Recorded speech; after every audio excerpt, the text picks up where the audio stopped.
तो आज हम इकोनॉमिक्स से स्टार्ट कर रहे हैं। तो इकोनॉमिक्स में कुछ बेसिक कॉन्सेप्ट से स्टार्ट करेंगे पहले, ठीक है। तो देखते हैं बेसिक कॉन्सेप्ट में क्या क्या है, कैसे कैसे।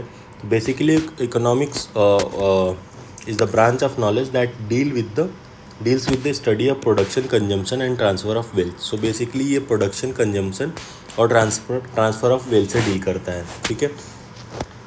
क्या फोकस करता है? It focuses on how goods and services are produced, how they are consumed and consumed by individual or group, and how wealth or resources are transferred or distributed in society. So basically ये basically in economics में हम ये देखते हैं कि कैसे goods and services का production हो रहा है और ये कैसे कंज्यूम किए जा रहे हैं इंडिविजुअल या ग्रुप के द्वारा, और कैसे जो है हमारा वेल्थ का जो है वो ट्रांसफ़र या डिस्ट्रीब्यूशन हो रहा है अक्रॉस सोसाइटी, ठीक है। तो ये कुछ की टर्म्स है बेसिक। प्रोडक्शन, बेसिकली प्रोडक्शन किसे बोलते हैं? ये basically process of creating goods और सर्विसेज, ठीक है, उसको प्रोडक्शन बोलते हैं। कंजम्पशन किसे बोलते हैं? यूज़ ऑफ दिस गुड्स और सर्विसेज बाय पीपल को कंजम्पशन बोलते हैं। ट्रांसफ़र ऑफ वेल्थ किसे बोलते हैं? द मूवमेंट और exchange of wealth which may happen through trade, inheritance, taxation और अदर मीन्स। सो बेसिकली जिसमें पैसे का ट्रांसफ़र हो, जैसे हम कोई चीज़ ट्रेड कर रहे हैं तो उसमें क्या होगा? ट्रांसफ़र ऑफ वेल्थ होगा। इनहेरिटेंस, कुछ अपने एंसेस्टर्स का प्रॉपर्टी इनहेरिट कर रहे हैं, उसमें भी ट्रांसफ़र ऑफ वेल्थ हो रहा है। या हम टैक्सेशन लगा रहे हैं किसी पे, उसमें भी हो रहा है। या बाकी अदर भी कोई मीन्स हो सकता है, ठीक है। बाकी हम ब्रांचेस ऑफ इकोनॉमिक्स के बारे में देख लेते थोड़ा सा, कौन कौन से ब्रांचेस होते हैं। तो सबसे पहले तो अगर ब्रॉडली क्लासीफाई करें तो इकोनॉमिक्स जो होता है वो माइक्रो इकोनॉमिक्स और मैक्रो इकोनॉमिक्स, ये दो ब्रॉड लेवल का क्लासिफिकेशन कर सकते हैं हम। अगर माइक्रो इकोनॉमिक्स में बात करें तो इसमें आता है हमारा individual labour market, individual market, ठीक है। Effect of price of good, ठीक है। इंडिविजुअल कंज्यूमर बिहेवियर क्या है, सप्लाई ऑफ गुड्स क्या है, ये हमारे क्या है, माइक्रो इकोनॉमिक्स के पार्ट है। अगर हम मैक्रो इकोनॉमिक्स के बारे में बात करें तो माइक्रो मतलब कि बहुत ही सूक्ष्म लेवल पे, छोटे लेवल पे जो बात हो रही है वो आता है माइक्रो के अंडर। मैक्रो में बड़ी बड़ी चीज़ें आएंगी, जैसे होल इकोनॉमी हो गई हमारी, जब जीडीपी की बात करने लगे तो मैक्रो इकोनॉमिक्स का पार्ट हो जाएगा। इन्फ्लेशन का पार्ट, इन्फ्लेशन की बात करने लगे, है ना, general price level, employment, unemployment, aggregate demand, productivity, capacity of economy, ये सारी जो चीज़ें हैं ये ब्रॉड लेवल की बातें हैं, ये मैक्रो इकोनॉमिक्स का पार्ट बन जाएंगी, ठीक है। नेक्स्ट बात करते हैं हम सेक्टर ऑफ इकोनॉमी की। तो बेसिकली मेनली 3 टाइप के सेक्टर्स होते हैं, प्राइमरी, सेकेंडरी और टर्शियरी। वो क्या क्या होते हैं, कैसे वो लिंक्ड होते हैं, क्या उनका प्रोग्रेशन है, उसके बारे में देखते हैं।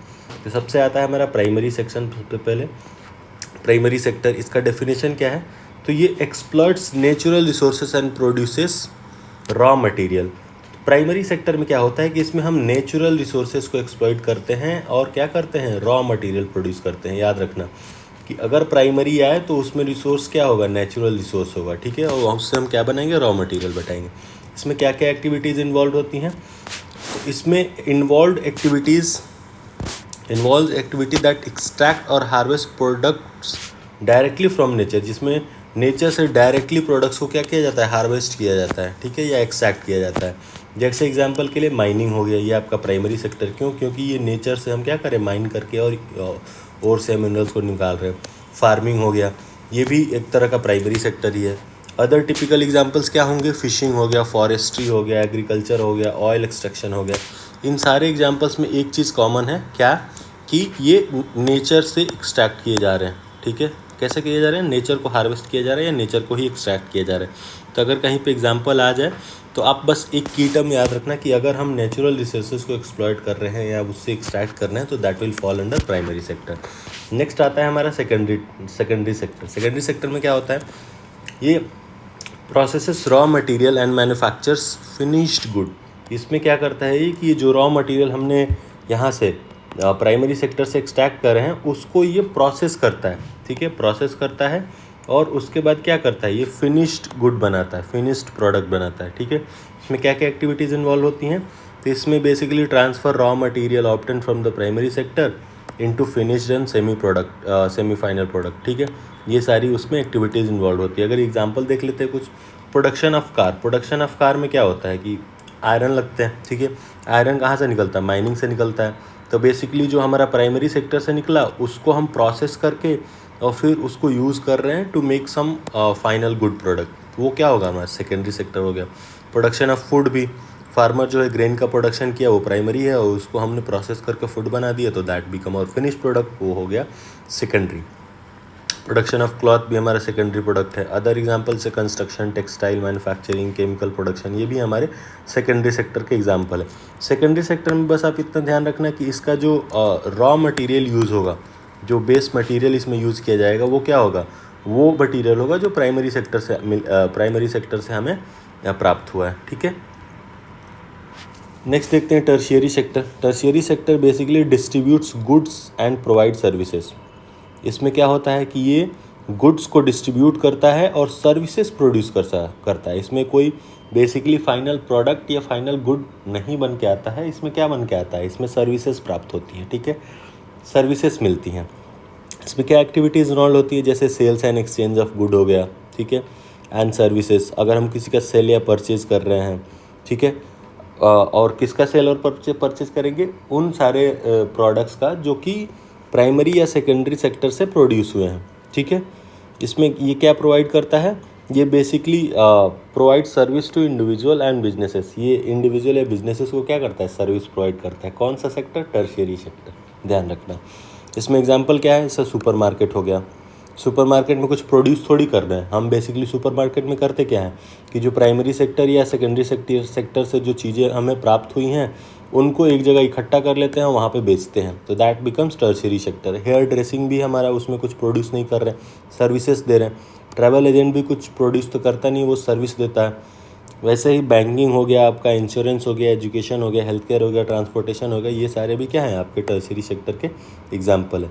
टर्शियरी सेक्टर में बस आप ये याद रखना कि जिसमें हम सर्विसेज बेच रहे हैं, ठीक है, सर्विसेज, जिसमें कोई फाइनल गुड या फाइनल प्रोडक्ट नहीं बेचा जा रहा है, नहीं बनाया जा रहा है, उसमें सर्विसेज का एक्सचेंज हो रहा है। ठीक है, फॉर द मनी और for wealth. Each sector of economy is interdependent. याद रखना, हमने देख ही लिया कि प्राइमरी सेक्टर, सेकेंडरी सेक्टर जो है वो प्राइमरी पे डिपेंडेंट, टर्शियरी जो है वो प्राइमरी और सेकेंडरी पे डिपेंडेंट है।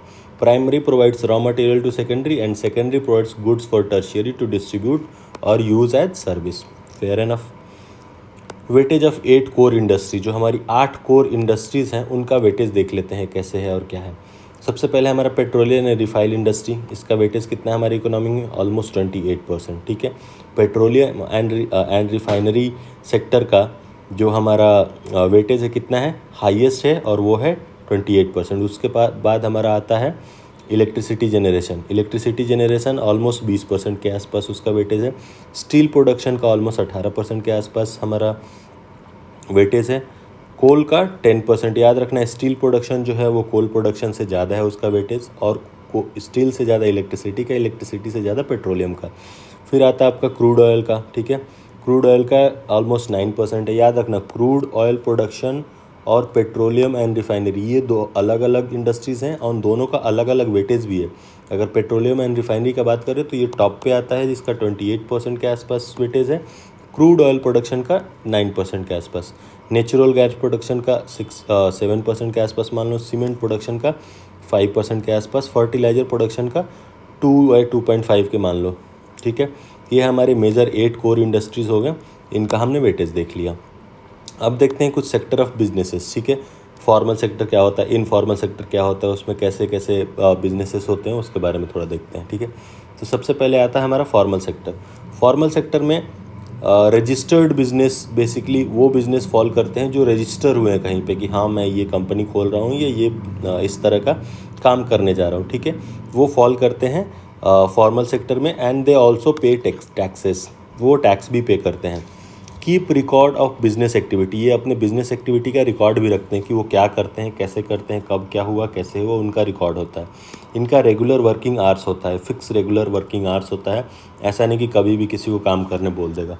और रेगुलर वेजेस भी होते हैं इनके, ऐसा नहीं कि इस महीने इतना सैलरी दिए नेक्स्ट महीने कम कर देंगे या बहुत ज़्यादा कर देंगे, फिक्स होता है। ठीक है, और नेक्स्ट आता है इनका एक और की पॉइंट्स की एम्प्लॉयज़ के राइट्स प्रोटेक्टेड होते हैं यहाँ पे, किसमें, फॉर्मल सेक्टर में। तो याद रखना, बेसिकली फॉर्मल सेक्टर वो होता है जिसके सारे जो फंक्शंस हैं वो बेसिकली मोर और लेस जो होते हैं वो ऑर्गेनाइज्ड होते हैं। ठीक है, ये बहुत ही प्रोन टू चेंज नहीं होते हैं, है ना, और रजिस्टर्ड होते हैं, टैक्सेस पे करते हैं। ये सारे फॉर्मल सेक्टर के कुछ की पॉइंटर्स हैं। नेक्स्ट बात करते हैं इनफॉर्मल सेक्टर्स के। इनफॉर्मल में तो सबसे पहले याद रखो बिजनेस रजिस्टर्स नहीं होते हैं। ठीक है, do not keep accurate record of business activity, ये रिकॉर्ड भी नहीं रखते हैं अपना।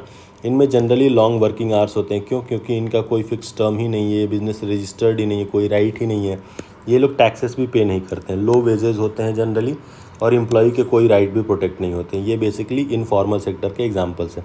इनफॉर्मल सेक्टर मतलब समझ लो कोई लाला की दुकान है, वहाँ पे कोई काम कर रहा है, तो उसके क्या ही राइट होंगे प्रोटेक्टेड? आज आएगा कल बोल देगा मत आना, आज 2 घंटे काम करना है, कल 20 घंटे काम करना। यही फॉर्मल सेक्टर अगर बात करें तो जो बड़े बड़े कॉरपोरेट्स होते हैं, बड़ी बड़ी कंपनियाँ होती हैं, वो आती हैं फॉर्मल सेक्टर के अंदर, ठीक है, ध्यान रखना। नेक्स्ट देखते हैं टाइप ऑफ गुड्स के बारे में। एक आता है इंटरमीडिएट गुड्स। इंटरमीडिएट गुड होता क्या है? Basically item used by producer as input for production, ठीक है। इंटरमीडिएट गुड किसको बोलते हैं? जो फाइनल गुड बनाने के लिए एज ए इनपुट यूज़ की जाती है, उसको क्या बोलेंगे? इंटरमीडिएट गुड बोलेंगे। फाइनल गुड्स किसको बोलेंगे? Items meant for final use by consumer that will not pass through any more stages of production. Final good क्या है? वो गुड जो कि मतलब फाइनली कंज्यूमर के यूज़ के लिए बनाई गई है और वो किसी भी स्टेज ऑफ प्रोडक्शन से पास नहीं करेगी, वो फाइनल होगी, अब उसको कहीं पे किसी भी प्रोसेस से नहीं गुजरना है, तो वो हो गया अपना फाइनल गुड। नेक्स्ट आता है हमारा कंज्यूमर गुड। कंज्यूमर गुड क्या होता है? Item that are consumed by ultimate consumer. जो हमारा अल्टीमेट कंज्यूमर होता है, वो जिस गुड को कंज्यूम करता है, वो हमारा बन जाता है कंज्यूमर गुड। नेक्स्ट आता है हमारा कैपिटल गुड। कैपिटल गुड क्या होता है? Item that are use to manufacture consumer good. जो कंज्यूमर गुड बनाने में एज ए इनपुट यूज़ होते हैं, वो क्या होते हैं? हमारे कंज्यूमर गुड होते हैं, ठीक है। लग्जरी गुड क्या होता है? Goods whose demand increases more than proportionally when with increase in income. वो गुड्स जिनका जो डिमांड है वो इंक्रीज़ करता है मोर देन प्रोपोर्शनली। जैसे जितना हमारी इनकम, जैसे लेट से हमारी इनकम 2 गुनी हो गई, बट हमारा जो डिमांड है कि नहीं भाई हम 2 व्हीलर से सीधे 4 व्हीलर पे जाएंगे, तो ये बेसिकली लग्जरी गुड हो गए, ठीक है, कि इंक्रीजेज मोर देन प्रोपोर्शनली। आपका 2 गुना बढ़ा तो आप 2 व्हीलर जितनी महंगी है उससे 2 गुना महंगी बाइक ही ले लो, नहीं है महंगी कार चाहिए, तो वो लग्जरी गुड में फॉल करती है। नेसेसिटी गुड क्या होती है? Goods that are bought regardless of change in income. वो नेसेसिटी गुड्स हो गई, जैसे खाने पीने की चीज़ हो गई, उनके बिना तो हम रह ही नहीं सकते, तो उसमें regardless of change in income हमारा कम बढ़ा या ज़्यादा बड़ा भोजन तो करना ही है, तो वो नेसेसिटी गुड्स में आ जाएंगी। वेबलेन गुड्स क्या होती हैं? Status symbol. ये वेबलेन गुड्स होती हैं basically status symbol goods, whose demand increases with increase in its price. ये बेसिकली वो गुड्स होती हैं, ये एक तरह से स्टेटस सिंबल होती हैं। इनका प्रॉपर्टी ये होता है कि इनका जो डिमांड है ना, जैसे जैसे डिमांड बढ़ेगा वैसे वैसे इनका प्राइस बढ़ने लगेगा। क्यों? क्योंकि ये स्टेटस है, स्टेटस सिंबल है, लोग खरीदेंगे ये स्टेटस सिंबल के लिए। गिफेन गुड्स क्या होती हैं? Basically inferior goods whose demand increases with increase in price. ये वो इन्फीरियर गुड्स होती हैं जिनका जो है डिमांड इंक्रीज़ होने के साथ साथ उनका प्राइस भी इंक्रीज़ होता है, ठीक है, ये इन्फीरियर गुड्स होती हैं। नॉर्मल गुड्स क्या होती हैं? Goods whose demand increases with increase in income. Normal goods वो होती हैं जिनका कि डिमांड इंक्रीज़ होता है कब? जब हमारी इनकम इंक्रीज़ होती है। तो इन्फीरियर गुड्स क्या होती हैं? ठीक है, गिफन गुड हमने देख लिया कि वो इन्फीरियर गुड्स होती हैं whose demand increases with increase in its price. जैसे उसका प्राइस बढ़ता है वैसे उसका डिमांड बढ़ने लगता है, वो गिफन प्राइस होती हैं। वेबलेन क्या होती है? स्टेटस सिंबल होता है। इन्फीरियर गुड्स क्या होती हैं? Basically goods whose demand decreases with increase in income. जैसे जैसे हमारी इनकम इंक्रीज़ होने लगती है वैसे वैसे इनका डिमांड जो है वो डिक्रीज़ होने लगता है, वो होता है इन्फीरियर गुड्स। ये बेसिकली वो होती हैं जो लो क्वालिटी प्रोडक्ट्स होते हैं। जैसे हमारा जो इनकम है इंक्रीज़ करेगा तब हम लो क्वालिटी प्रोडक्ट थोड़ी खरीदेंगे, तो ये उनका डिमांड जो हो जाता है डिक्रीज़ हो जाता है अगर हमारी इनकम इंक्रीज़ हो गई तो इन्फीरियर गुड्स में आती हैं। नेक्स्ट आता है कम्प्लीमेंट्री गुड्स। ये कौन सी गुड्स होती हैं? विच आर यूज टुगेदर, ठीक है। ये कम्प्लीमेंट्री गुड्स वो होती हैं जो एक साथ यूज़ की जाए, जैसे टी एंड शुगर। अगर टी बस दे दिया जाए आपको तो क्या करोगे उसका? उसमें शुगर तो चाहिए ही चाहिए होगा, ठीक है। तो ये हो जाता है कम्प्लीमेंट्री गुड्स जो एक साथ यूज़ की जा रही हों। सब्स्टिट्यूट गुड क्या होता है? ये होता है basically goods which are alternative, जो अल्टरनेटिव हो। जैसे टी के जगह के आप क्या यूज़ कर सकते हो? कॉफ़ी यूज़ कर सकते हो, ये सब्स्टिट्यूट गुड हो गया टी के जगह पे। फ्री गुड्स क्या होती हैं?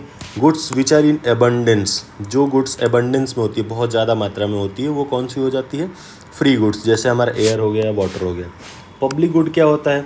Public good is basically non excludable goods whose consumption does not diminish them, for example public park और पब्लिक बसेस। ये बेसिकली ये नॉन एक्सक्लूडेबल गुड्स होती हैं जिनके कंजम्पशन से इनका जो ये अगर हम कंज्यूम करें तो डिमिनिश नहीं होती हैं दूसरों, अगर हम उसको कंज्यूम कर रहे हैं तो ऐसा नहीं कि दूसरों के लिए वो कम हो जाएगी, ठीक है। जैसे क्या होगा? पब्लिक पार्क हो गया, पब्लिक बसेस हो गया, ठीक है। प्राइवेट गुड क्या होती है? ये एक्सक्लूडेबल गुड्स होती है whose ownership is restricted to the individual who purchases it. ये जो पब्लिक गुड होती हैं उनका क्या नेचर है? नॉन एक्सक्लूडेबल होती है। जो प्राइवेट गुड होती है वो क्या होती हैं? एक्सक्लूडेबल होती हैं। इनका ओनरशिप जो है वो रेस्ट्रिक्ट होता है उन्हीं इंडिविजुअल को जो इसे खरीदता है। मेरिट गुड क्या होता है? They are good for the consumer and have positive externalities, ठीक है। जैसे हेल्थ एंड एजुकेशन, ये बेसिकली क्या होता है? ये गुड फॉर कंज्यूमर होता है एंड हैव पॉजिटिव, इनका पॉजिटिव एक्सटर्नलिटीज़ होता है, ठीक है, मेरिट गुड का। जैसे हेल्थ हो गया, एजुकेशन हो गया। डिमेरिट गुड्स क्या होता है? Basically they are bad for the consumer and have negative एक्सटर्नलीज।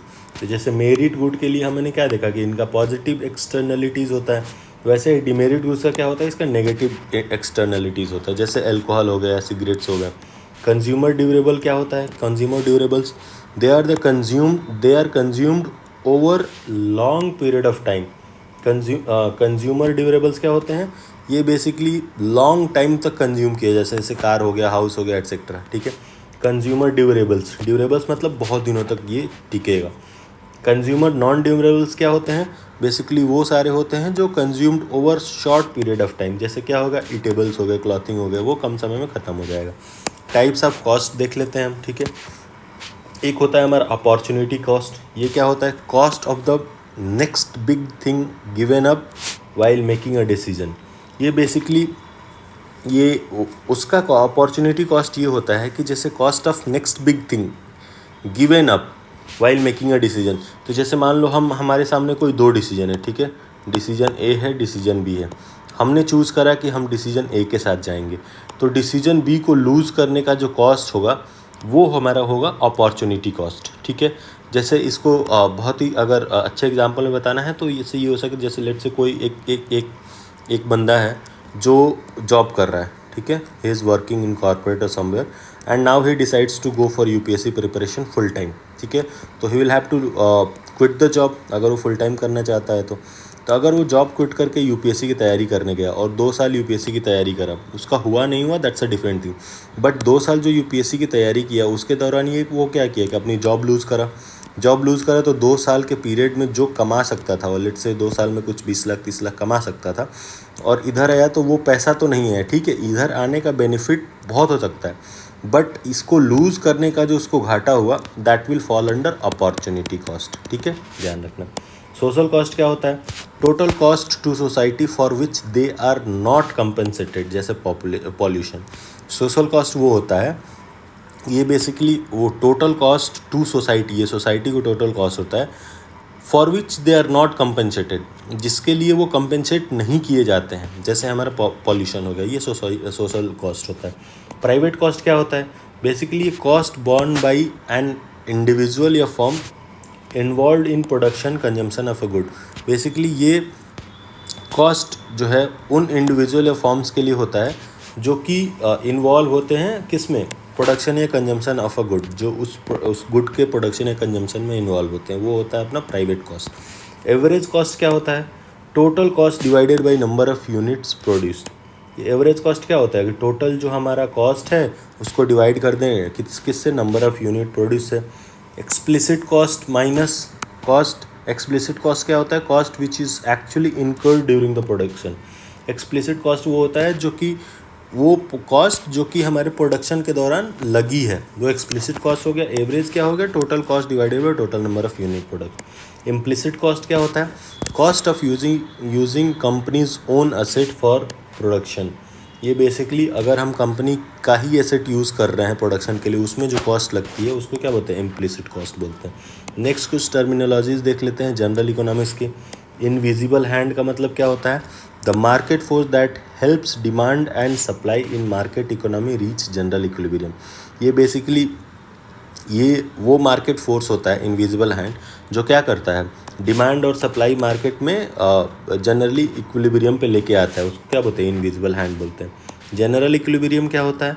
General equilibrium जो होता है एक perfect state where demand and supply जो होते हैं ये इक्वल हो जाते हैं एक दूसरे के, ठीक है। ये होता है जनरल इक्विलिब्रियम। नेक्स्ट आता है हमारा paradox of thrift. Paradox of thrift क्या होता है?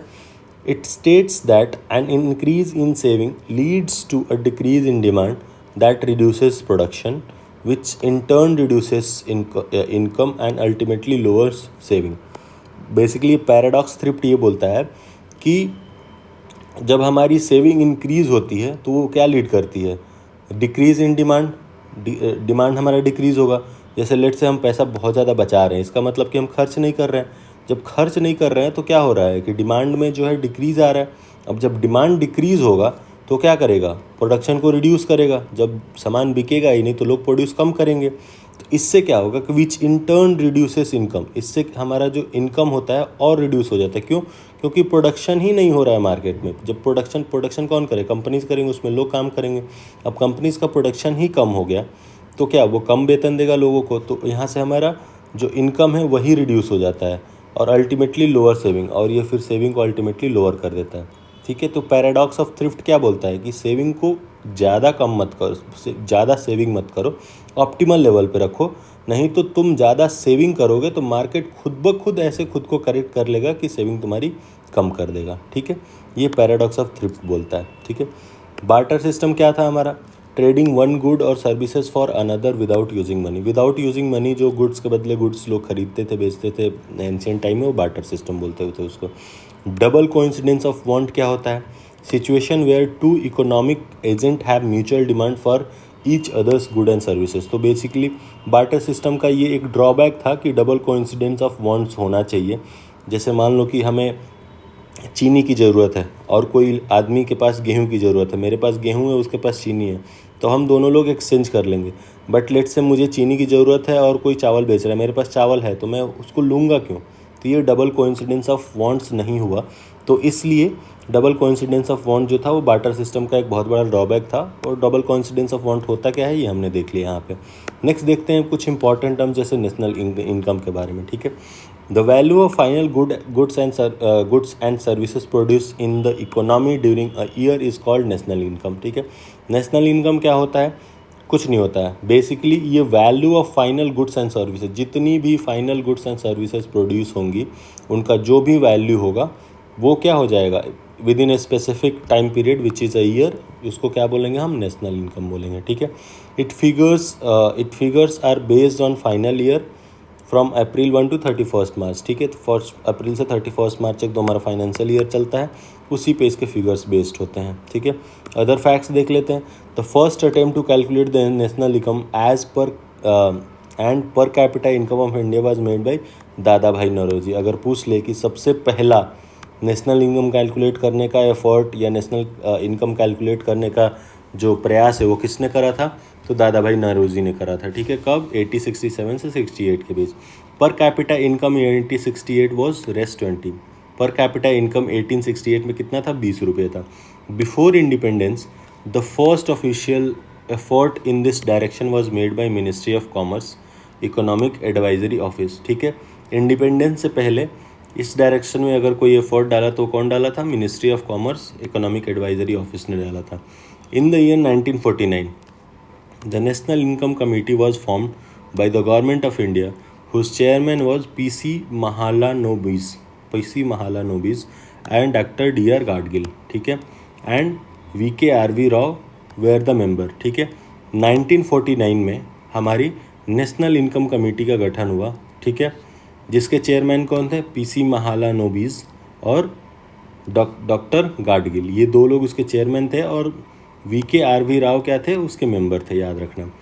Father of national income accounting किसको बोला जाता है? साइमन कुजनेट्स को, ठीक है। Father of national income accounting के फादर किसको बोला जाता है? साइमन कुजनेट्स को। और साइमन कुजनेट्स को क्या मिला था 1971 में नोबेल प्राइज़ मिला था। ठीक है, नेक्स्ट देख लेते हैं कुछ economic growth terms and definition table. ठीक है, per capita real GNP. Per capita real GNP क्या होता है? Per capita real gross national product is measure of countries economy output that accounts for inflation and is adjusted for population size. It is calculated by dividing the total real GNP of the country by its population. ठीक है, तो याद रखना कि real जो हमारा real capital per capita real GNP क्या होता है? तो ये पर कैपिटा रियल जीएनपी जो होता है मेज़र होता है बेसिकली एक कंट्री के इकोनॉमिक आउटपुट का मेज़र होता है, जो क्या अकाउंट करता है? इन्फ्लेशन, जो accounts for inflation and it's adjusted for population size. Inflation को अकाउंट करता है और ये पॉपुलेशन साइज से एडजस्ट हो जाता है। इसको कैलकुलेट कैसे करते हैं? तो कंट्री के टोटल रियल जीएनपी का जो नंबर आता है उसको डिवाइड कर देते हैं टोटल हिस्से के पॉपुलेशन से, तो हमारा पर कैपिटा रियल जीएनपी आ जाता है। ठीक है, जीडीपी ग्रोथ रेट क्या होता है? ये basically GDP growth rate is measure of change in the countries economy output over a specific period of time, usually a year और क्वार्टर। बेसिकली ग्रोथ रेट क्या होता है? जैसे मान लो कि लास्ट ईयर हमारी जीडीपी कितनी थी, इस साल जीडीपी कितनी है, कितना इंक्रीज या डिक्रीज हुआ with respect to the last year, वो हमारा क्या हो जाएगा? ग्रोथ रेट हो जाएगा। ये बेसिकली एक स्पेसिफिक टाइम पीरियड के रिस्पेक्ट में कैलकुलेट किया जाता है, एक ईयर के रिस्पेक्ट में या एक क्वार्टर के रिस्पेक्ट में। It is calculated by comparing the current periods GDP with previous years GDP and expressing the change as a percentage. Very simple. GDP क्या होता है? जीडीपी बेसिकली ये होता है total value of all final goods and services produce in an economy in a given period of time, usually a year. एक साल के अंदर जो भी हमारे फाइनल गुड्स और सर्विसेज बने उनकी क्या वैल्यू आ रही है, वो हमारा होता है ग्रॉस डोमेस्टिक प्रोडक्ट्स। ठीक है, जीडीपी। एनडीपी क्या होता है? नेट डोमेस्टिक प्रोडक्ट क्या होता है? नेट डोमेस्टिक प्रोडक्ट जो होता है वो basically difference in gross domestic product and depression. ठीक है, बेसिकली जैसे देखो हमने क्या डिप्रिसिएशन, हमने फाइनल जो गुड और सर्विस का जो है वैल्यू तो कैलकुलेट कर दिया, बस उसमें क्या होगा? डिप्रिसिएशन भी तो होगा। तो डिप्रिसिएशन अगर हम माइनस कर देते हैं जीडीपी से तो वो हमारा नेट डोमेस्टिक प्रोडक्ट आ जाता है। ठीक है, ग्रॉस और नेट। ठीक है, इससे याद रखना कि हमारी जो कॉर्पोरेट में क्या होती है, ग्रॉस सैलरी होती है, एक नेट सैलरी होती है। ग्रॉस सैलरी जो होती है उसमें से टैक्सेस वगैरह या सारे डिडक्शंस को माइनस कर दो तो वो क्या हो जाता है? नेट सैलरी हो जाती है। सिमिलरली उसी फैशन में जो ग्रॉस डोमेस्टिक प्रोडक्ट होता है वो तो value of all final goods, उसमें से अगर हम डिप्रिसिएशन को हटा दें तो वो क्या बन जाता है? हमारा नेट डोमेस्टिक प्रोडक्ट।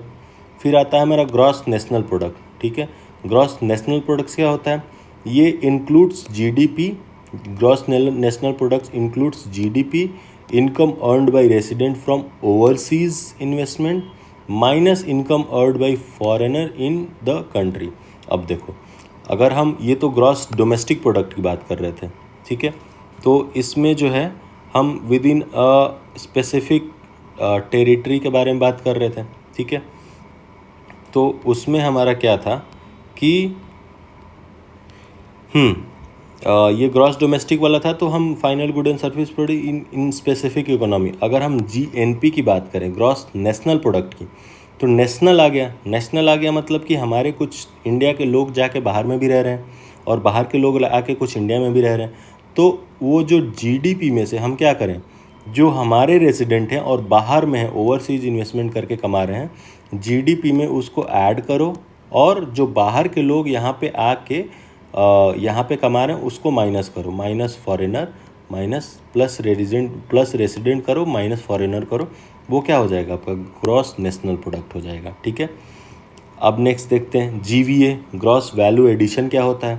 तो ग्रॉस वैल्यू एडिशन जो होता है basically according to RBI the GVA is a sector, GVA of a sector is defined as the value of output minus the value of its intermediary product. Thus, it is the value addition done to the product resulting in the production of final good.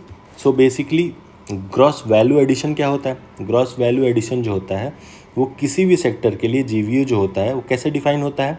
वो value of output, जो हमारी final output है उसकी value क्या है, और उसमें से हम माइनस कर देते हैं किसको, value of intermediary product. Intermediary product की वैल्यू क्या थी उसको माइनस कर देते, जैसे फाइनल वैल्यू आया हमारा, एक कार बनी, ठीक है, तो कार हमारी फाइनल है, बट उसके लिए इंटरमीडिएटरी प्रोडक्ट क्या थे कि आयरन का शीट लगेगा, बैटरी लगेगी, इंजन लगेंगे, तो उन सारे इंटरमीडिएटरी प्रोडक्ट को वैल्यू को माइनस कर दो तो वो क्या हो जाएगा, ये ग्रॉस वैल्यू एडिशन हो जाएगा। नेक्स्ट हम देखते हैं जीडीपी डिफ्लेटर क्या होता है। जीडीपी डिफ्लेटर का मतलब क्या होता है, it measures the average change of prices of all good and services in the economy which is an indication of overall inflation across all goods and services in the economy compared to the base year। Base year के compare में सारे goods and services में इन an economy क्या change आया है price में, उसको measure करता है, उसको क्या बोलते हैं, जीडीपी डिफ्लेटर बोलते हैं। ठीक है, अब देखते हैं कुछ टर्म्स और उनकी मीनिंग क्या होती है। एनएनपी क्या होता है, नेट नेशनल प्रोडक्ट होता है। नेट नेशनल प्रोडक्ट क्या होता है, हमने ऊपर देख लिया था, बेसिकली हम ग्रॉस नेशनल प्रोडक्ट के बारे में देख लिए थे। ठीक है, जीडीपी माइनस क्या होता था, डेप्रिसिएशन होता था। अब जीएनपी में से क्या करेंगे हम, net national product is defined as the difference in gross national product and depreciation.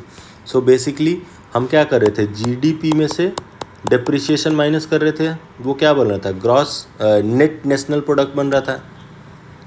यहाँ पे नेट डोमेस्टिक प्रोडक्ट बन रहा था। ठीक है, नेट डोमेस्टिक प्रोडक्ट बन रहा था कब, जीडीपी में से डिप्रिसिएशन माइनस कर रहे थे।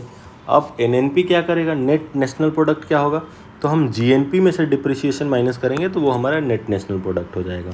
अब देखते हैं NNP eight factor cost. NNP eight factor cost क्या होगा, national income. NNP eight factor cost का मतलब क्या होता है, NNP eight market price minus indirect taxes plus subsidy.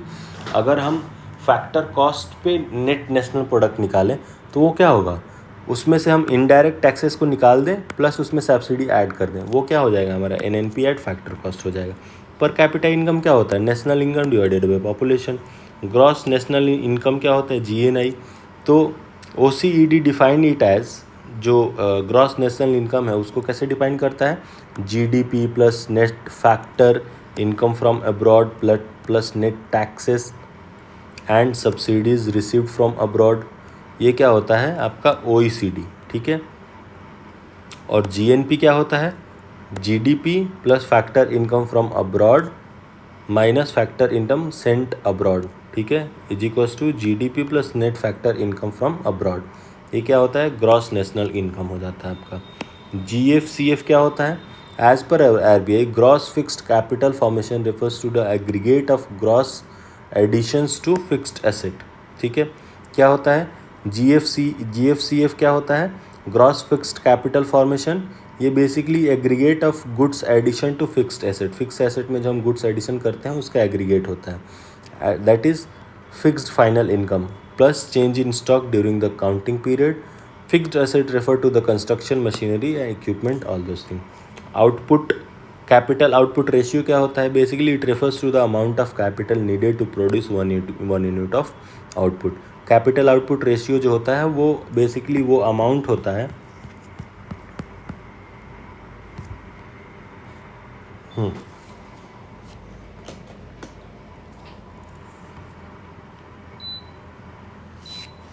आपका कैपिटल आउटपुट रेशियो जो होता है refers to the amount of capital needed for to produce one unit of output. ठीक है, आईसीओआर क्या होता है, incremental capital output ratio refers to the marginal investment capital amount necessary for an entity to generate the next unit of production. ठीक है, ये उतना important नहीं है। पोटेंशियल जीडीपी क्या होता है, potential GDP domestic product is the level of output that an economy could produce at a constant inflation rate. Constant inflation rate पे, ठीक है, जो potential gross domestic product is the level of output that an economy can produce at a constant inflation पे जो मतलब economy produce कर सकती है लेवल ऑफ आउटपुट को, उसको क्या बोलते हैं, पोटेंशियल जीडीपी। इकोनॉमिक ग्रोथ क्या होता है, increase in value of goods and services produce in an economy. जब हमारे इकोनॉमी में प्रोड्यूस की गई गुड्स एंड सर्विसेज की वैल्यू बढ़ेगी तो वो हमारा इकोनॉमिक ग्रोथ वो माना जाता है। डेप्रिसिएशन क्या होता है, depreciation is basically reduction in the value of asset due to wear and tear. Wear and tear की वजह से जो हमारा रिडक्शन इन वैल्यू होता है उसको डेप्रिसिएशन बोलते हैं। ग्रॉस कैपिटल फॉर्मेशन क्या होता है? Percentage of investment made each year out of GDP without counting for depreciation. ये बेसिकली ग्रॉस कैपिटल फॉर्मेशन क्या होता है? तो ग्रॉस कैपिटल फॉर्मेशन होता है आपका percentage of investment made each year out of GDP without counting for depreciation. वो हम अपने जीडीपी से जो परसेंटेज ऑफ इन्वेस्टमेंट करते हैं विदाउट काउंटिंग फॉर डिप्रिसिएशन, उसको क्या बोलते हैं? Gross capital formation. Net capital formation क्या होता है? ये basically percentage of investment made each year out of GDP after accounting for depreciation. ये ग्रॉस कैपिटल फॉर्मेशन और नेट कैपिटल फॉर्मेशन, तो ग्रॉस में हम विदाउट अकाउंटिंग फॉर डिप्रिसिएशन करते हैं और नेट वाले में आफ्टर अकाउंटिंग फॉर डिप्रिसिएशन करते हैं। जीडीपी इन डिफ्लेटर क्या होता है? Ratio of value of goods and services in an economy produced in an year at a current price to that of the base year। ठीक है, GDP deflator को बोलते हैं। Per capita income, money earn per person जो होता है, national income divided by total population. Purchasing power parity क्या होता है? ये ratio of prices in national countries of the same goods in different country. So basically हम जो ratio of price निकालते हैं नेशनल करेंसीज के टर्म्स में, ठीक है, of the same good in different country. जैसे लेट से कि हम एक ब्रेड खरीद रहे हैं इंडिया में और एक ब्रेड खरीद रहे हैं यूएस में, ठीक है, तो इंडिया में ये 20 रुपये का पड़ रहा है, यहाँ पे ये कुछ $5 या $20 का पड़ रहा है, ऐसे कुछ मान लो। तो इन दोनों प्राइजेस का जो है रेशियो ले लेते हैं, तो वो हमारा हो जाता है purchasing power parity. Transfer payment क्या होता है? ये basically receipts got for free without having to produce any good. Transfer payment क्या होता है? बेसिकली ये रिसीट्स गॉट फॉर फ्री, वो रिसीट्स जो हम फ्री में पाए थे मिलता है without having to produce any goods और सर्विसेज इन रिटर्न। ठीक है, वो रिसीट जिसको हम फ्री में लेते हैं उसके लिए हमें कुछ सर्विस या गुड्स प्रोड्यूस नहीं करना होता है, जैसे कि गिफ्ट हो गए, रेमिटेंसेस और ग्रांट्स हो गए। इसके लिए हम गिफ्ट लेते हैं, इसके बदले कुछ सर्विस या गुड्स थोड़ी देते हैं उनको। ठीक है, if both prices and money income doubles in a given time period, the real income will remain unchanged because the increase price will offset the increase money income leaving the real income unaffected. तो अगर एक economy में price भी double हो जाता है और आपकी मनी इनकम भी डबल हो जाती है, तो क्या होगा? रियल इनकम जो होगा वो आपका अनचेंज्ड रहेगा। ठीक है, जाहिर सी बात है, simple to understand. Amartya Sen का सजेशन क्या था इंडियन इकोनॉमी के लिए? देख लेते हैं। Must be public oriented. उन्होंने बोला था कि इंडिया की इकोनॉमिक जो होनी चाहिए वो पब्लिक ओरिएंटेड होनी चाहिए। Ensure economic security for the poorest of the poor. जो पुअरेस्ट ऑफ द पुअर है उनकी इकोनॉमिक सिक्योरिटी को क्या करना चाहिए? हमें इंश्योर करना चाहिए। National defence must be accompanied by integration into the world economy.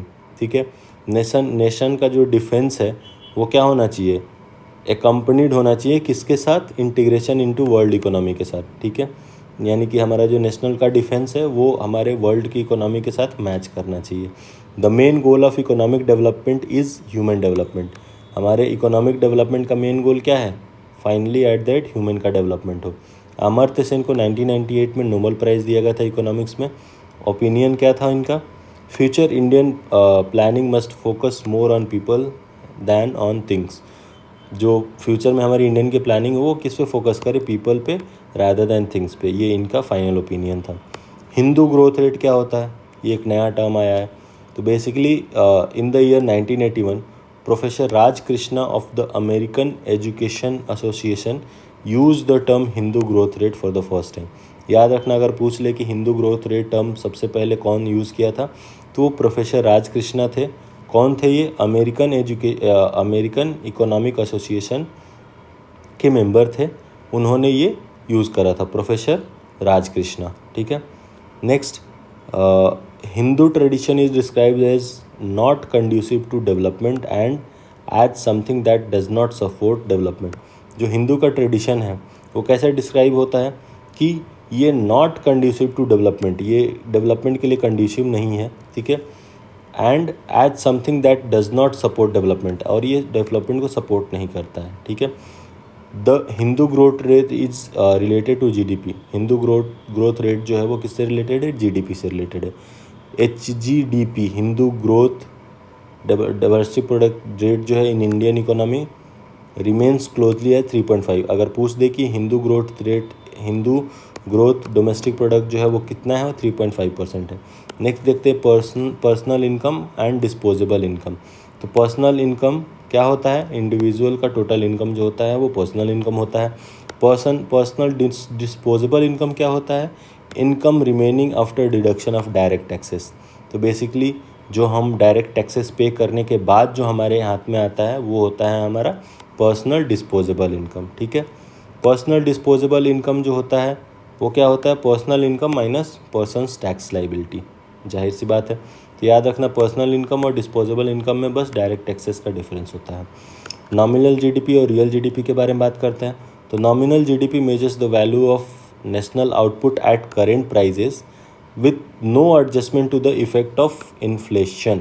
Nominal GDP जो है वो क्या मेज़र करता है, वो मेज़र करता है value of national output at current price. National output value of national output at current price measure करता है, और इसमें कोई भी इन्फ्लेशन के लिए एडजस्टमेंट नहीं होता है। ठीक है, no adjustment for effects of inflation. Inflation के इफेक्ट के लिए इसमें कोई भी एडजस्टमेंट नहीं होता है। ठीक है, जबकि रियल जीडीपी जो होता है वो मेज़र करता है volume of output, it is adjusted for inflation and measure at current price. Same nominal और रियल जीडीपी सेम ही होता है, जस्ट दैट नॉमिनल में वो क्या होता है, with no adjustment for the effect of inflation, ये इन्फ्लेशन के इफेक्ट को एडजस्ट करके नहीं कैलकुलेट होता है। वेयर एज रियल जीडीपी में हम इन्फ्लेशन के भी इफेक्ट को इनकॉर्पोरेट करके फिर कैलकुलेट करते हैं। When economies are discussing economic growth they are referring to real GDP. जब इकोनॉमीज़ जो हैं वो इकोनॉमिक ग्रोथ की बात करते हैं तो वो किसको रेफ़र करते हैं, रियल जीडीपी को रेफ़र करते हैं। NSO-MOSPI has merge CSO and NSO into national statistical office. जो सेंट्रल स्टैटिस्टिकल ऑफिस है, नेशनल सैम्पल सर्वे ऑफिस था, इन दोनों को मर्ज करके अभी क्या बना दिया गया, नेशनल स्टैटिस्टिकल ऑफिस बना दिया गया। Base year is change from 2004-5 से 2011-12। बेस ईयर जो है वो चेंज किया गया है, कब से कब तक, 2004-5 से 2011-12। अभी जो हमारा करंट बेस ईयर है 2011-12 है। जीडीपी के calculation is now done at basic price, earlier eight factor cost. जो जीडीपी कैलकुलेशन होता है अब किस पे किया जाता है, बेसिक प्राइस पे किया जाता था, पहले किस पे किया जाता था, फैक्टर कॉस्ट पे किया जाता था। International practices of valuing industry wise estimate at GVA at basic price is adopted. International practice of valuing industry, जो इंटरनेशनल प्रैक्टिस है इंडस्ट्री को वैल्यू करने का, ठीक है, वो क्या एस्टिमेट करता है, gross value addition at basic prices, ये मेथड अडॉप्ट करता है। ठीक है, base year is the benchmark use for GDP calculation. GDP calculation के लिए बेस ईयर जो है वो बेंचमार्क के तरह यूज़ होता है। It allows for comparison of economic growth over a period of time bye eliminating the effect of inflation. ठीक है, ये क्या करता है, ये अलाउ करता है किसके लिए, इकोनॉमिक ग्रोथ को कंपेयर करने के लिए over a period of time. इसमें क्या करता है, इन्फ्लेशन के इफेक्ट को एलिमिनेट करता है। जीएनपी क्या होता है, ग्रॉस नेशनल प्रोडक्ट क्या होता है, तो GDP is the gross value of final goods and services produce within और outside the domestic border of a country by its citizen in a given year including income from abroad. ठीक है, तो basically अगर हम GDP is the value added good, sorry ये GDP लिख दिया, यहाँ पे जीएनपी होना चाहिए, जीएनपी को डिफाइन कर रहा है। तो जीएनपी जो होता है ये basically value of goods, value of final goods and services produce within और outside the domestic border. GDP जो होता है वो तो विद इन डोमेस्टिक बॉर्डर होता है, बट जीएनपी जो होता है वो विद इन और आउटसाइड जो डोमेस्टिक बॉर्डर दोनों को कंसिडर करता है। ठीक है, और करता क्या है कि GNP is equal to GDP plus X minus M. X क्या है, income earned abroad by citizen, और एम क्या है, income earned by foreigner in the economy, in the country. ठीक है, under closed economy, closed economy के में क्या होता है, एक्स और एम जो होते हैं ये जीरो होते हैं। क्यों, क्योंकि वो बाहर से कुछ ट्रेड ही नहीं करते हैं और इधर के लोग बाहर जाते ही नहीं। ठीक है, तो जीएनपी और जीडीपी सेम कहाँ पे होता है, जहाँ पे क्लोज्ड इकोनॉमी होती है। और जीएनपी बेसिकली होता क्या है, नेशनल प्रोडक्ट जब हम कैलकुलेट करते हैं तो GDP plus X minus M. X क्या है, फैक्टर इनकम फ्रॉम अब्रॉड, और ये factor income to abroad, M. Economic growth के बारे में बात करते हैं। इकोनॉमिक ग्रोथ क्या होता है? Real income in an economy over a period of time. Economic growth basically क्या होता है? रियल इनकम क्या हुआ इकोनॉमी में एक स्पेसिफिक टाइम पीरियड के बाद, वो हमारा इकोनॉमिक ग्रोथ होता है। Quantitative change related to the growth of production, quantitative change related to the growth of production with increase in GDP GNP per capita income such as expansion in the labor force, consumption, capital, trade, ये सारी चीज़ें अगर हो रही हैं, अगर हमको quantitative change दिख रहा है ग्रोथ प्रोडक्शन में, जैसे कि जीडीपी इंक्रीज़ हुआ, जीएनपी इंक्रीज़ हुआ, पर कैपिटा इनकम इंक्रीज़ हुआ, ठीक है, एक्सपेंशन इन लेबर फोर्सेस हुआ, कंजम्पशन इंक्रीज़ हुआ, capital and trade volume increase हुआ, तो वो हमारा बेसिकली डिनोट करता है इकोनॉमिक ग्रोथ को। इन India the work of collecting data on capital formation is done by RBI and the National Statistic Officer NSO। जो हमारा कैपिटल फॉर्मेशन का जो डेटा है उसको कलेक्ट करने का काम किसका है? RBI का, NSO। In the measurement of national income the year 2011-12 was taken as the base year instead of 2004 और 5 and GVA was calculated in place of GDP। ठीक है, simple enough to understand. Contributor of some states of India in GDP। अब देख लेते हैं कुछ top most states का contribution हमारे इंडिया के GDP में। तो सबसे ज़्यादा कंट्रीब्यूटर जो हमारा इंडिया का है GDP में वो आता है महाराष्ट्र से अराउंड 13%, फिर करता है हमारा तमिलनाडु जो कि ऑलमोस्ट 9% है, फिर करता है हमारा कर्नाटका जो कि 8.2% है, फिर करता है गुजरात जो कि हमारा 8.1% है। तो याद रखना टॉप 4 में हमारा यूपी और बिहार दोनों में से कोई नहीं है। ठीक है, सबसे पहले नंबर पे आता है महाराष्ट्र, देन आता है तमिलनाडु, देन आता है कर्नाटका, देन आता है गुजरात। किस में? कंट्रीब्यूशन टू GDP में। ठीक है, MTKG याद रखना, Maharashtra, Tamil Nadu, Karnataka, Gujarat. 3 method of calculating national income. National income calculate करने के 3 मेथड। ठीक है, income method, output method, expenditure method. ठीक है, इनकम मेथड में क्या होता है? इसमें gross domestic income plus net income from overseas, इसको कैलकुलेट, इन दोनों को ऐड कर देते हैं, ग्रॉस डोमेस्टिक इनकम को और नेट इनकम फ्रॉम ओवरसीज़ को। तो ये क्या बन जाता है? ग्रॉस नेशनल इनकम बन जाता है माइनस डिप्रिशिएशन बन जाता है equals to net national income calculate हो जाता है। ठीक है, ये इनकम मेथड है। अगर हम आउटपुट मेथड पे देखें तो GDP ग्रॉस डोमेस्टिक प्रोडक्ट में अगर हम net income from overseas add कर दे तो क्या हो जाएगा? ग्रॉस नेशनल प्रोडक्ट, ये सेम हो जाएगा हमारा gross national product minus depreciation का, और ये हो जाएगा हमारा नेट नेशनल प्रोडक्ट जितना हमने प्रोड्यूस करा। ये आउटपुट मेथड है। एक्सपेंडिचर मेथड क्या है? ग्रॉस डोमेस्टिक एक्सपेंडिचर जो हमारा एक्सपेंडिचर हुआ plus net income from overseas and export minus import. ठीक है, अगर एक्सपोर्ट को प्लस करें इम्पोर्ट को माइनस करें तो क्या हो जाएगा हमारा? Gross national expenditure plus subsidies minus tax domestic expenditure minus depreciation, ये क्या हो जाएगा हमारा? Net income net national expenditure हो जाएगा। ठीक है, ये 3 मेथड होते हैं किसके? कैलकुलेट करने के नेशनल इनकम के। ठीक है, बिजनेस साइकिल्स के बारे में बात करें, स्लो डाउन क्या होता है? A situation where GDP growth slows but does not decline. ठीक है, स्लोनेस क्या होता है? स्लो डाउन किसको बोलते हैं इकोनॉमी के? जिसमें हमारा GDP का ग्रोथ है वो स्लो हुआ है बट डज नॉट डिक्लाइन नहीं हुआ है। मतलब अभी भी हमारा जो ग्रोथ रेट है, पहले 5% से इंक्रीज़ होता था हमारा GDP ग्रोथ रेट 5% हुआ करता था, अब 4 हो गया। तो ये जो ग्रोथ रेट है वो स्लो हुआ, 5 से 4 हुआ। ऐसा नहीं कि डिक्लाइन करने लगा कि GDP ग्रोथ रेट -2% हो गया। उसको हम क्या बोलते हैं? स्लो डाउन बोलते हैं। रिसेशन किसको बोलते हैं? An economic decline that last for months. वो स्लो डाउन इकोनॉमिक डिक्लाइन जो कि महीनों तक रहता है।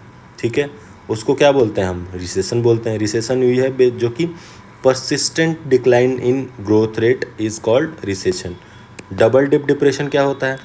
a second recession before the recovery from the first recession is complete। तो डबल डिप्रिशिएशन क्या होता है? बेसिकली लेट्स से हमारा जो इकोनॉमी था वो पहले ही रिसेशन में चला गया था। ठीक है, और इस यहाँ से ये नॉर्मल पे आने के बजाय यहाँ से एक और डिप मार दिया। ठीक है, एक और डिप मार दिया, यहाँ गए एक और डिप मार दिया, तो इसको डबल डिप डिप्रेशन बोलते हैं। आइडियली क्या होना चाहिए कि ये डिप मारा फिर ये नॉर्मल पे आना चाहिए फिर डिप मारे, बट ये इधर ना जाके एक और अनदर डिप मार दिया, उसको डबल डिप डिप्रेशन बोलते हैं। नेक्स्ट डिप्रेशन क्या होता है? डिप्रेशन जो basically a severe economic decline that last for years. Recession basically छोटा टर्म है, ठीक है, डिक्लाइन जो है वो महीनों तक रह रहा है, लेकिन डिप्रेशन का सिचुएशन कब आएगा? जब वही डिक्लाइन सालों तक परसिस्ट करने लगे, वो हो जाएगा डिप्रेशन। नेक्स्ट रिकवरी क्या होता है? A period of economic expansion after a recession और डिप्रेशन। तो जैसे मैंने बताया ना कि यहाँ आपकी इकोनॉमी है डिप्रेशन या रिसेशन करके यहाँ पे गई, फिर ये अपने नॉर्मल पोजीशन को जब गेन करती है तो ये पीरियड जो होता है ये होता है आपका रिकवरी का पीरियड, ठीक है। इकोनॉमिक बूम क्या होता है? Period of rapid economic growth. उस पीरियड को इकोनॉमिक बूम बोलते हैं जिसमें जो इकोनॉमिक ग्रोथ है वो बहुत रैपिड हो जाता है। Economic growth and economic development के बारे में बात कर लेते हैं। तो इकोनॉमिक डेवलपमेंट और इकोनॉमिक ग्रोथ क्या होते हैं? Economic development impulse changes in income saving and investment along with progressive change in socio-economic structure of economy। Economic development क्या करता है? इम्पल्स करता है चेंज को, किसमें? In economic saving. Economic development impulse changes in income saving को वो increase करता है, एंड इन्वेस्टमेंट, इनकम सेविंग और इन्वेस्टमेंट को चेंज करता है, जिससे क्या होता है? प्रोग्रेसिव चेंज आता है socio economic structure of country में, ठीक है। उसको क्या बोलते हैं? इकोनॉमिक डेवलपमेंट बोलते हैं। इसमें क्या होता है? इंस्टीट्यूशनल और टेक्नोलॉजिकल चेंजेस देखने को मिलते हैं। इकोनॉमिक ग्रोथ क्या होता है? Economic growth basically refers to an increase in real output of goods and services in country. ये इकोनॉमिक ग्रोथ जो होता है वो रेफर करता है किसको? ये basically real output of goods and services को। Real output of goods and services का क्या है सीन? वो आपका ग्रोथ रेट हो गया।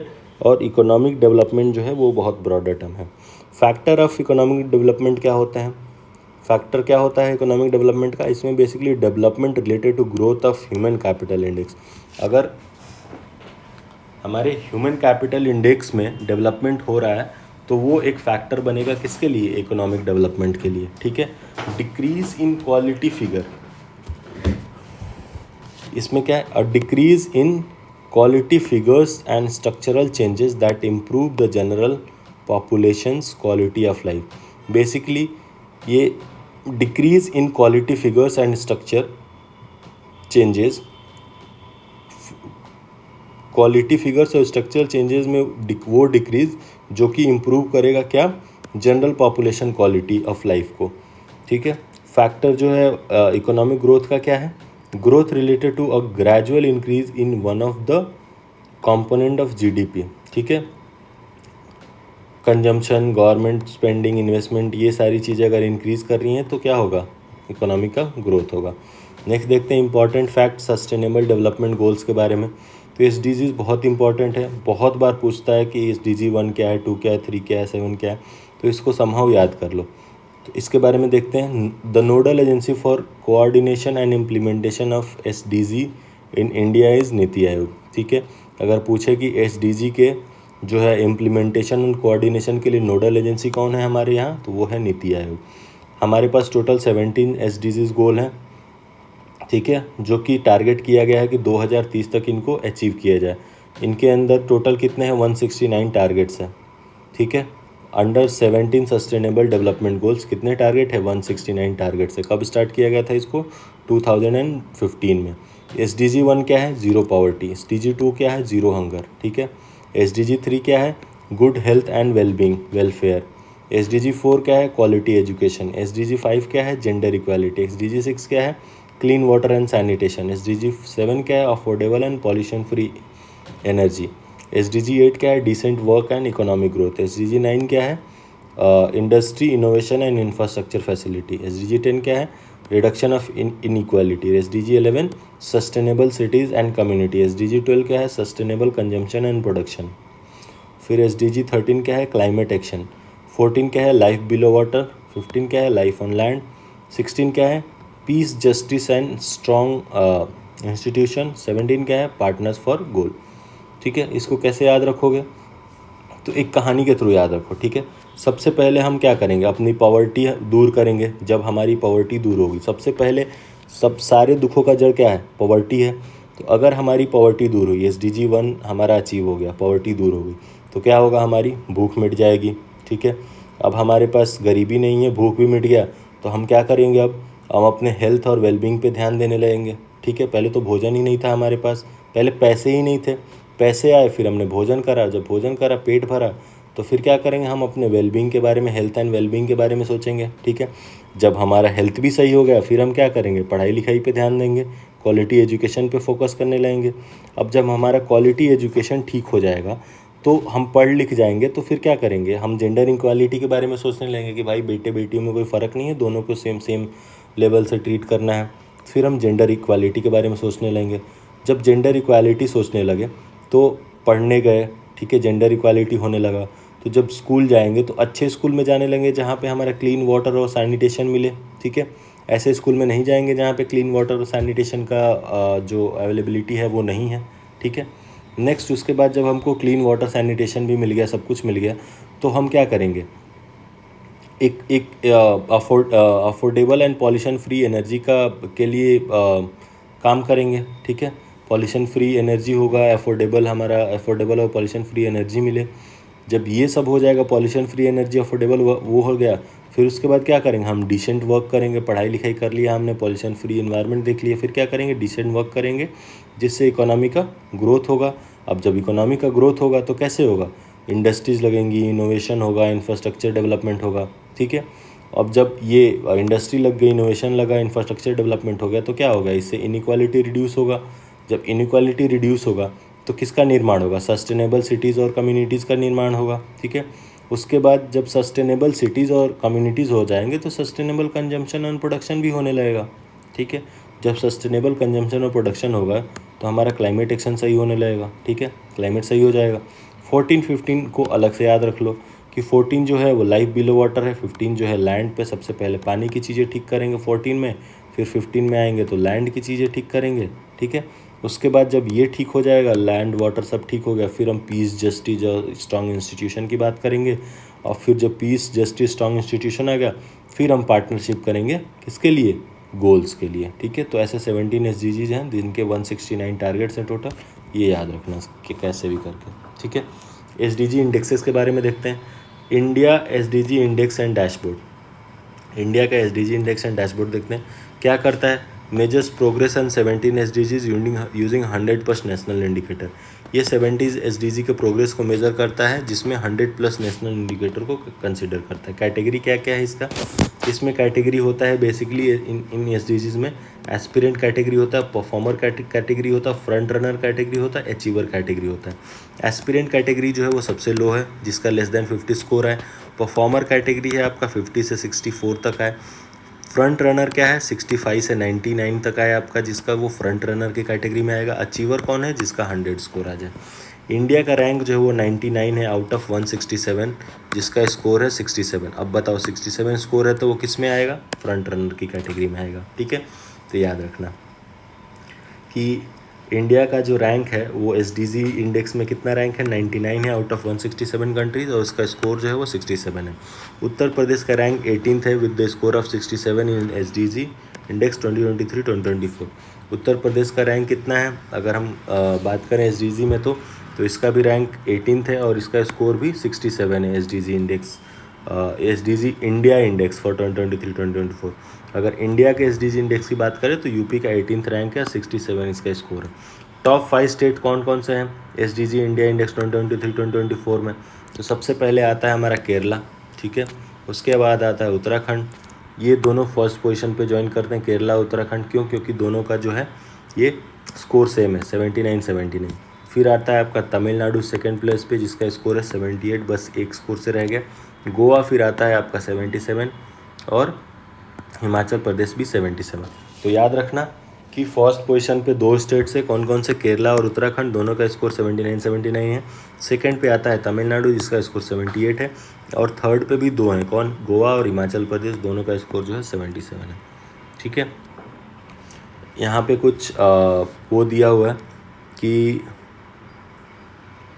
इंडिया का 2023-24 में क्या रहा, कैसे रहा, और उसके अंदर स्टेट्स का कैसे, केरला का 79 था स्कोर, है ना, उत्तराखंड का भी 79, तमिलनाडु का 78, अच्छा, ये 2023-24 का 2020-21 से कंपेयर कर रहा है, ठीक है। हाँ ठीक है। तो केरला का 79, उत्तराखंड का भी 79, तमिलनाडु का 78, गोवा का 78, हिमाचल का 78, पंजाब 76, सिक्किम 76, कर्नाटका 75, आंध्र प्रदेश 74, और जिनका सबका भी लगभग इंक्रीज ही हुआ है। एग्रीकल्चरल फैक्ट एंड डेटा देख लेते हैं। In India the gross holding are 65%, 68.5% जो है वो क्या है, मार्जिनल होल्डिंग है, ठीक है। और 17.6% क्या है, स्मॉल होल्डिंग है। 19.6 क्या है, ये सेमी मीडियम होल्डिंग है। 3.8% क्या है, मीडियम होल्डिंग है। लेस देन 1% जो कि 0.6% है, वो लार्ज होल्डिंग है। किसका, एग्रीकल्चरल लैंड का है आई थिंक, ठीक है। अदर इंपॉर्टेंट फैक्ट्स देख लेते हैं। Best soil for cotton crop is black soil, पता ही है सबको। Found mostly in Gujarat, Maharashtra, Punjab and Andhra Pradesh in India, पता है। The country that produces the most vegetable in is China, China में सबसे ज़्यादा वेजिटेबल का प्रोडक्शन होता है। उसके बाद चाइना के बाद इंडिया जो है वो सेकेंड प्लेस पे आता है, किस में, वेजिटेबल प्रोडक्शन में। Since the green revolution there has been an expected increase in food grain production in India, पता ही है। Total production was about 50.8 million tons in the year 1950 to 51, which increase to 211.9 million tons in 2001 and 2, ठीक है। जो हमारा total production 50.8 million हुआ करता था 1950-51 में, वो 2001-2 में कितना हो गया, 201, 211 एंड 211.9 मिलियन टन्स, ठीक है, जो कि ऑलमोस्ट 4 टाइम्स हो गया। नेक्स्ट देखते हैं फ्रूट एंड लार्जेस्ट प्रोड्यूसर कौन कौन है। मैंगो का लार्जेस्ट प्रोड्यूसर कौन है, उत्तर प्रदेश है। लीची का बिहार है। कोकोनट का केरला है। एप्पल का जम्मू एंड कश्मीर है। ये हमने ज्योग्राफी वाले लेक्चर में भी देखा था। क्रॉप प्रोडक्शन और कंट्री देख लेते हैं। रबर क्या, थाईलैंड और ब्राज़ील में होता है। मोचा ब्राज़ील में होता है। ओलिव स्पेन में होता है। शुगर केन ये भी ब्राज़ील में होता है। इन India the leading producer of mulberry silk is Karnataka, Karnataka जो है वो मलबरी सिल्क का लीडिंग प्रोड्यूसर है। उसके बाद आता है आंध्र प्रदेश, फिर आता है वेस्ट बंगाल, फिर आता है तमिलनाडु, ठीक है। अगर पूछे कि वो लीडिंग प्रोड्यूसर मलबरी सिल्क का कौन है, तो वो है आपका Karnataka. In India levying tax on agricultural income falls under the jurisdiction of state government. अगर एग्रीकल्चरल प्रोडक्ट पे टैक्स लगाना है तो वो किसके जुरिस्डिक्शन में आता है, स्टेट गवर्नमेंट के। Items 45 to 65 of list to state list of the 7th schedule of the constitution contain detail of taxing right of the state government, ठीक है। 45 से 63 वाली लिस्ट 2 में जो सब्जेक्ट्स हैं वो करते हैं। Under this tax on agricultural income is mention in item number 46, ठीक है। सेंसर एंड एम्प्लॉयमेंट फैक्ट के बारे में थोड़ा सा डेटा देख लेते हैं। According to 2011 census the maximum number of employees 59.3% in Uttar Pradesh was employed in agriculture sector. अगर हम बात करें तो 2011 के सेंसस के अकॉर्डिंग तो सबसे मैक्सिमम नंबर ऑफ़ एम्प्लॉई कौन से स्टेट के थे जो कि एग्रीकल्चरल सेक्टर में एम्प्लॉयड थे, तो वो थे आपके उत्तर प्रदेश के, जहाँ पे 59.3% एम्प्लॉई जो हैं वो एग्रीकल्चरल सेक्टर में इन्वॉल्व थे। Farmer constitute 29% of the total employee in the state, ठीक है। While agricultural labourer consist 30.3%। तो इनमें से 59.3% में से 29% जो थे वो फार्मर थे और 30.3% जो थे वो क्या थे, आपके एग्रीकल्चरल लेबरर थे। Main objective of special agricultural and village industry scheme is to promote agricultural export, ठीक है। इन यूपी द किसान बही योजना वॉज इम्प्लीमेंटेड इन 1992। यूपी में किसान बही योजना कब इम्प्लीमेंट किया गया था, 1992 में। P Sengupta and G Sadashiv 1968 divided India into 4 agricultural region, 11 intermediatory region and 60 micro region. तो P Sengupta and C Sadashiv ने 1968 में इंडिया को 4 रीजन में डिस्ट्रीब्यूट किया, 4 एग्रीकल्चरल रीजन में डिस्ट्रीब्यूट किया था, 11 इंटरमीडिएट रीजन में डिस्ट्रीब्यूट किया था और 60 माइक्रो रीजन्स में डिस्ट्रीब्यूट किया था, नहीं, ठीक है। National horticulture mission is a centrally sponsored scheme. It was launch during 10th plan in India year 2005 and 6। 2005-6 में नेशनल हॉर्टिकल्चर मिशन लॉन्च किया गया था, ठीक है, during 10th economic planning. The objective of this scheme is to increase the overall development and production of the horticulture sector in India. Fair enough. ठीक है, just give me a second.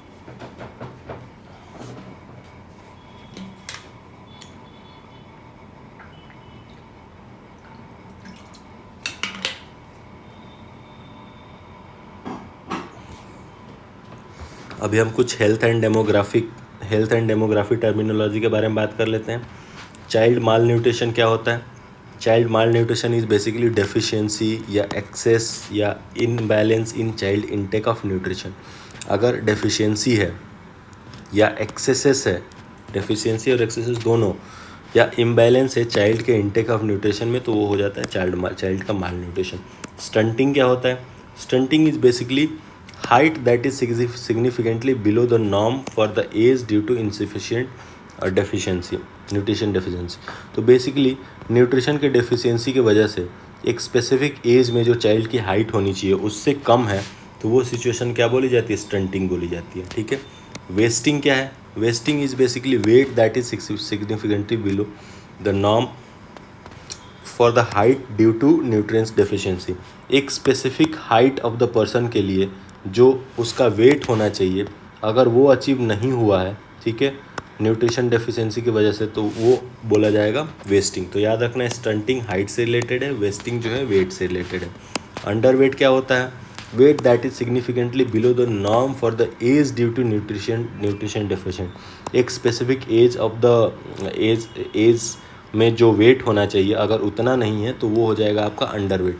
याद रखना, under weight और wasting दोनों में अंतर ये है कि अंडर वेट जो है वो स्पेसिफिक एज पे जो ऑप्टिमल वेट होना चाहिए उसको कैलकुलेट करता है. वेस्टिंग क्या करता है कि स्पेसिफिक हाइट पे जो ऑप्टिमल वेट होना चाहिए उसको कैलकुलेट करता है. इन्फेंट मोर्टेलिटी रेट क्या होता है? तो ये probability of dying of a child between birth and age of 1 expressed as 100 live birth. तो चाइल्ड मोर्टेलिटी रेट होता क्या है? तो जो हमारे 1000 बर्थ हुए उनमें से 1 साल के अंदर कितने चाइल्ड की डेथ हो जा रही है वो हम कैलकुलेट करते हैं रेशियो, तो वो हो जाता है हमारा child mortality rate. Child mortality rate में बेसिकली हम क्या कैलकुलेट करते हैं कि probability of dying of a child between birth and age of 1 expressed as 1000 live birth. ठीक है, वो इन्फेंट मोर्टेलिटी रेट हो जाता है. अंडर 5 मोर्टेलिटी क्या होता है? तो इसमें बेसिकली सेम होता है. यहाँ पे हम एज ऑफ 1 तक मरने की प्रोबेबिलिटी देखते हैं. अंडर 5 में हम देखते हैं कि बर्थ एंड एज ऑफ 5 में कितने मर गए. ये तो 1 साल के अंदर कितने मर गए, और ये जो होता है ये 5 साल के अंदर कितने मर गए पर 1000 लाइव बर्थ में, उसको कैलकुलेट करते हैं हम under 5 mortality rate. Adult mortality rate क्या होता है? ये basically probability of dying of a 15 year old before reaching 60 expressed per 1000 people. ये अडल्ट मोर्टेलिटी रेट क्या होता है बेसिकली? तो ये probability of dying 15 year old, ये 15 ईयर ओल्ड के मरने की प्रोबेबिलिटी को कैलकुलेट करता है. कब? जब वो 60 बरस नहीं पहुंचा है. ठीक है, 15 से तो ज़्यादा है बट 60 से पहले मर गया. ऐसे पर 1000 पीपल पे कैलकुलेट किया जाता है, वो होता है अडल्ट मोर्टेलिटी रेट. ठीक है, याद रखना, अडल्ट मोर्टेलिटी रेट में आपका 15 ईयर से ज़्यादा वाले लोगों को कैलकुलेट किया जाता है और 60 से पहले पर 1000. लाइफ एक्सपेक्टेंसी क्या होता है? ये basically number of years a person is expected to live based on statistical average, वो लाइफ एक्सपेक्टेंसी. बर्थ रेट क्या है? नंबर ऑफ लाइव बर्थ पर 1000 population per year. Birth rate कैसे कैलकुलेट किया जाता है? पर 1000 पॉपुलेशन पर ईयर कितने लाइव बर्थ हो रहे हैं, वो हमारा होता है क्या? Birth rate. डेथ रेट क्या होता है? नंबर ऑफ डेथ पर 1000 पॉपुलेशन पर ईयर. पर 1000 पॉपुलेशन पर ईयर में कितने डेथ हो रहे हैं, वो हमारा होता है death rate. Public health expenditure क्या होता है?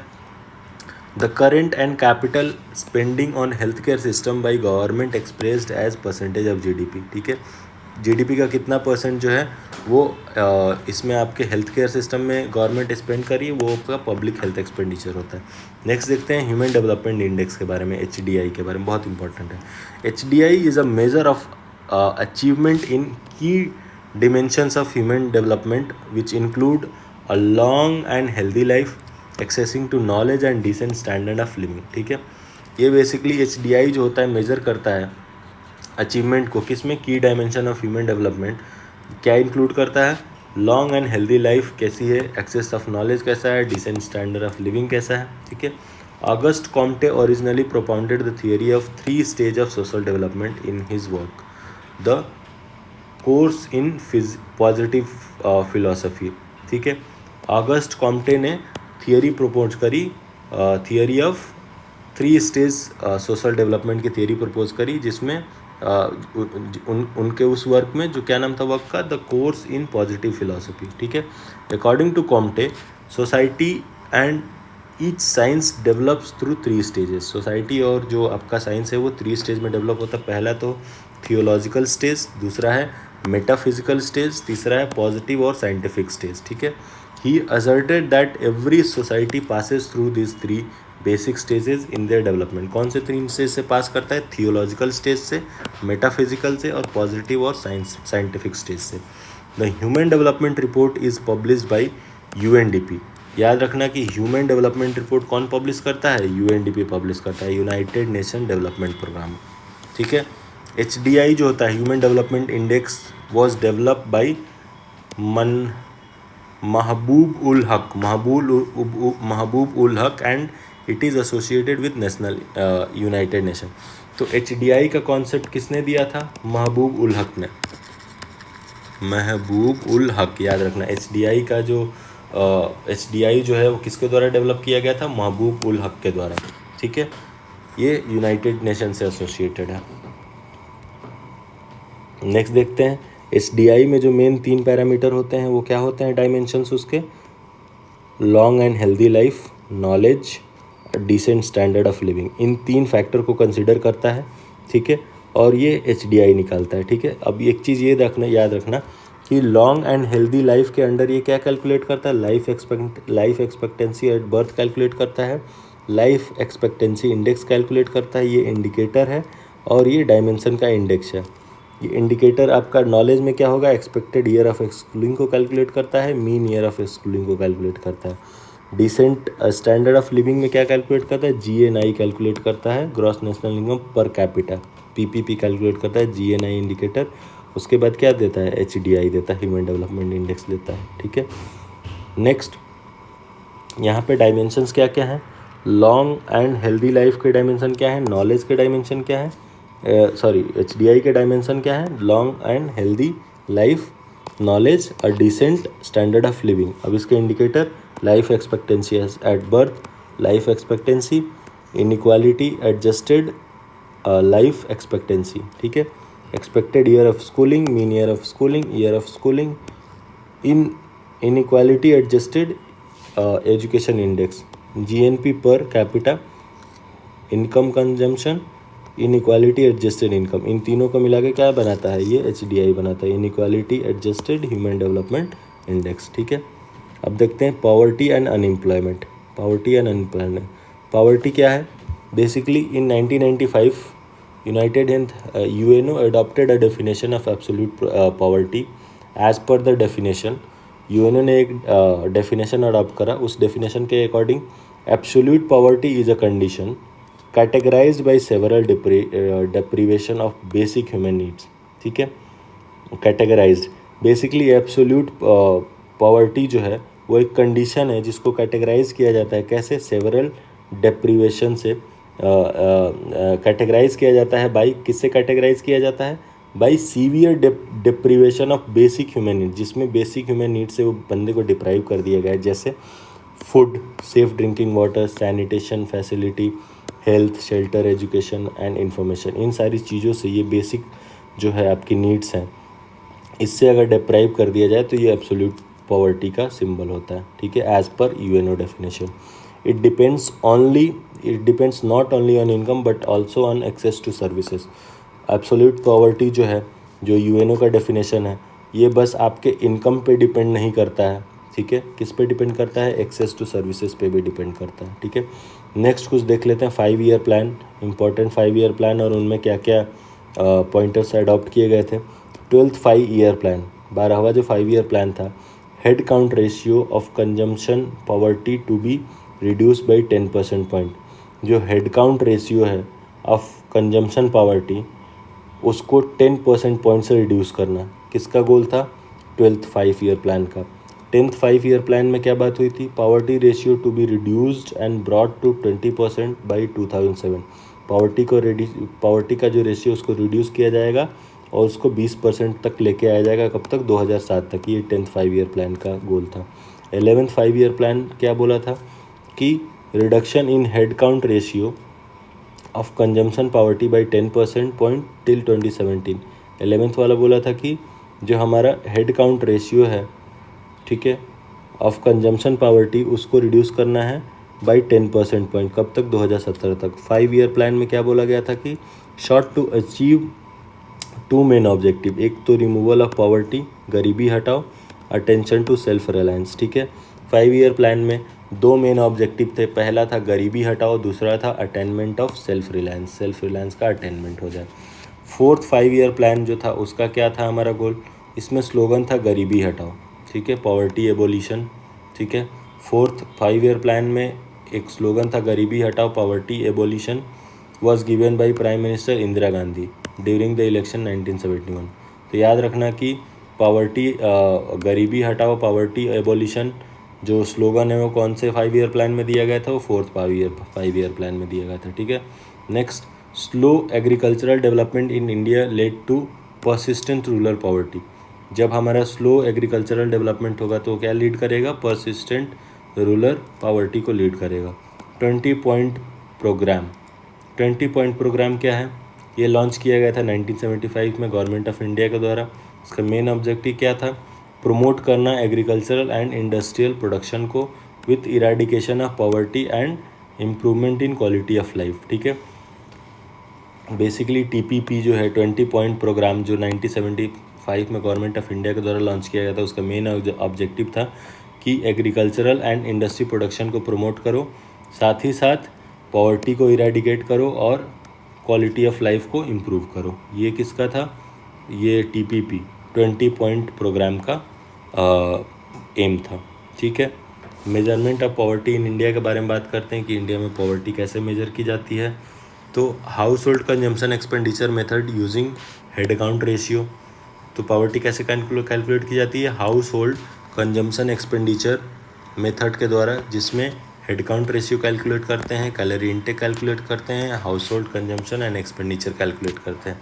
कौन रिकमेंड किया था इसको? तेंदुलकर कमेटी ने रिकमेंड करा था इस मेथड ऑफ कैलकुलेटिंग पॉवर्टी को, ठीक है। जिसमें क्या करते हैं? एक्सपेंडिचर मेथड यूज़ करते हैं, जिसमें head count ratio, calorie intake, household consumption और एक्सपेंडिचर को ट्रैक करते हैं। 61st round of national sample survey. 61st round of national survey जो 2004-5 में हुआ था, उसके बारे में कुछ की पॉइंट्स देख लेते हैं।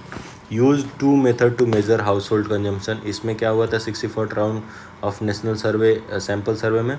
इसने 2 मेथड यूज़ किए थे हाउस होल्ड कंजम्पशन को मेजर करने के लिए। पहला तो यूनिफॉर्म रिकॉल मेथड URP, जिसमें 30 day recall for all consumption items, ठीक है। इसमें क्या हुआ था? 30 day recall for all consumption item था यूनिफॉर्म रिकॉल पीरियड में।